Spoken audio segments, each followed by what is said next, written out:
Bonjour tout le monde. Aujourd'hui, on a reçu comme objectif de vous préparer une présentation sur la partie 8 du plan de cours.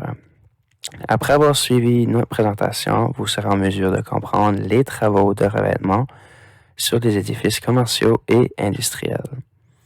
On va vous expliquer les critères de design du revêtement, l'imperméabilité d'un revêtement, reconnaître les matériaux et les méthodes de calfeutrage, les méthodes d'attache des revêtements et les constructions des murs. Donc, voici notre présentation. Nous, on a choisi de vous expliquer notre section de façon successive, d'étape par étape, pour vous faciliter un peu la compréhension. Donc, on va vous expliquer l'assemblage des murs extérieurs, la façon qu'on peut créer un système de protection contre les intempéries et finalement les différents types de parements et leur méthode d'attache. Ceci est une photo d'une structure en construction. Présentement, elle est seulement composée de poutres, poteaux et de solives.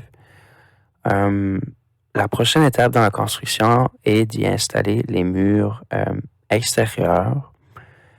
Étant donné que c'est une structure commerciale en acier, on doit y installer un système de menton métallique. Les murs en ossature d'acier sont beaucoup semblables à celles de bois. C'est seulement le système d'attache qui est différent. Comme vous pouvez voir dans la photo, il est composé de lisses d'assises, d'une sablière, linteaux, les mentons. On y ajoute aussi une piste de cabotage pour solidifier le tout. On a une petite vidéo assez simple, mais elle va vous donner une image de comment l'installation est faite.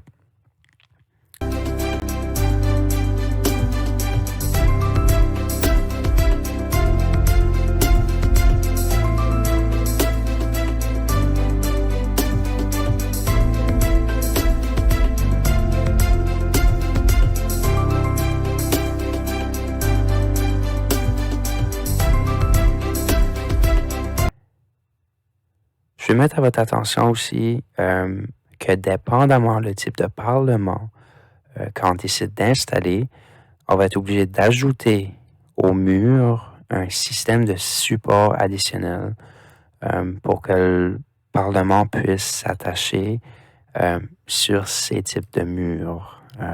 Nous allons vous l'expliquer un peu plus loin.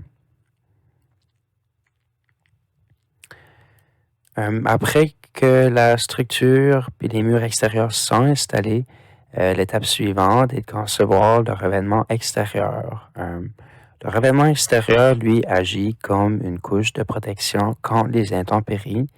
Le rôle du revêtement extérieur doit protéger la structure contre l'infiltration de l'air et l'infiltration d'eau. Donc, la première étape pour protéger la structure contre les intempéries est d'y installer une membrane. Le rôle de la membrane est de protéger la structure contre l'infiltration d'air et l'infiltration d'eau. Il y a plusieurs types de membranes. Celle qu'on reconnaîtrait le plus serait le home wrap, utilisé plus fréquemment dans le résidentiel. Mais pour une structure commerciale comme celle-ci, nous devons utiliser une membrane de type gyps extérieur. Une feuille de gyps extérieur, c'est une feuille de gyps recouverte d'un fibre de verre. Cette feuille est résistante à l'eau, à l'humidité, puis aux moisissures. Elle agit aussi comme pare-air. Elles sont disponibles en demi-pouce et en 5/8. Le 5/8 offre une protection de type X contre le feu. Mais cependant, chaque vis et chaque joint doivent être scellés avec un scellant de type polyuréthane pour assurer l'imperméabilité. Donc, voici une petite vidéo qui va vous démontrer l'installation. You can install SecureRock XOAir 430 panels on either steel or wood framing. The panel can be placed with its long dimension either parallel or perpendicular to framing members.